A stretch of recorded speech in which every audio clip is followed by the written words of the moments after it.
Good morning students. आज हम सांवले सपनों की याद के लेसन के क्वेश्चन आंसर करेंगे।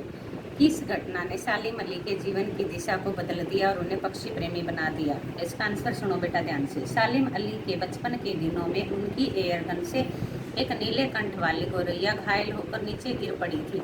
इस घटना से बालक सालिम अली का मन अत्यंत व्याकुल हो उठा था और इस घटना के कारण ही वे आजीवन प्रकृति के विविध रूपों को खोजते रहे और इसीलिए वे प्रकृति के महान प्रेमी बन गए थे। सेकंड क्वेश्चन सुनो बेटा ध्यान से। सालिम अली ने पूर्व प्रधानमंत्री के सामने पर्यावरण से संबंधित किन संभावित खतरों का चित्र खींचा होगा और जिससे उसकी आंखें नम हो गई थी? सालिम अली केरल की साइलेंट वैली और रेगिस्तानी हवाओं के झोंकों से बचाने का अनुरोध लेकर पूर्व प्रधानमंत्री चौधरी चरण सिंह से मिले थे। उन्होंने बताया कि रेगिस्तानी हवाओं के कारण केरल की हरी भरी एकांत घाटी नष्ट हो गई और वहां का वातावरण शुष्क हो जाएगा। रेगिस्तानी हवाएं अपने साथ रेत के कण के लेकर साथ चलती हैं, जिसके लिए वहां की शुद्ध पर्यावरण एकदम बिल्कुल दूषित हो गया था, जिसका प्रभाव वहां की वनस्पति और जंगली पशु पक्षियों पर भी अवश्य पड़ेगा। वहां की धरती बंजर होने का खतरा बन जाएगा। इन संभावित खतरों को सुनकर तत्कालीन प्रधानमंत्री चौधरी चरण सिंह की आंखें नम हो गई थी।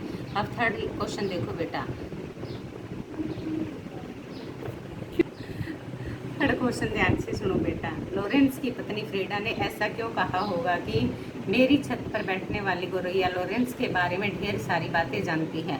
अब इसका आंसर देखो। लॉरेंस एक महान प्रकृति प्रेमी थे। उनकी मृत्यु के पश्चात लोगों ने उनकी पत्नी फ्रीडा लॉरेंस से अनुरोध किया कि वे अपने पति के बारे में कुछ लिखे। वह चाहती तो अपने पति के बारे में बहुत कुछ लिख सकती थी, किंतु उन्होंने उससे कहा, मेरे लिए लॉरेंस के बारे में कुछ लिखना असंभव सा है।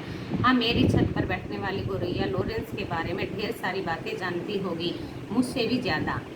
उन्होंने ऐसा इसलिए कहा होगा क्योंकि लॉरेंस प्रतिदिन बहुत सारा समय गोरैया के साथ बिताते होंगे। अब फोर्थ क्वेश्चन देखो बेटा। आशय स्पष्ट कीजिए। वो लॉरेंस की तरह नैसर्गिक जिंदगी का प्रतिरूप बन गए थे। इसका आंसर देखो। इस पंक्ति के माध्यम से लेखक ने श्री सालिम अली के सहज और स्वाभाविक जीवन पर प्रकाश डालने का सफल प्रयास किया है। लॉरेंस एक अंग्रेज विद्वान थे और प्रकृति के साहचर्य में रहते हुए अपने स्वाभाविक जीवन व्यतीत करते थे। श्री सालिम अली भी प्रकृति के समीप रहते हुए अपना स्वाभाविक जीवन जीने का स्वाभाविक जीने वाले एक महान व्यक्ति थे।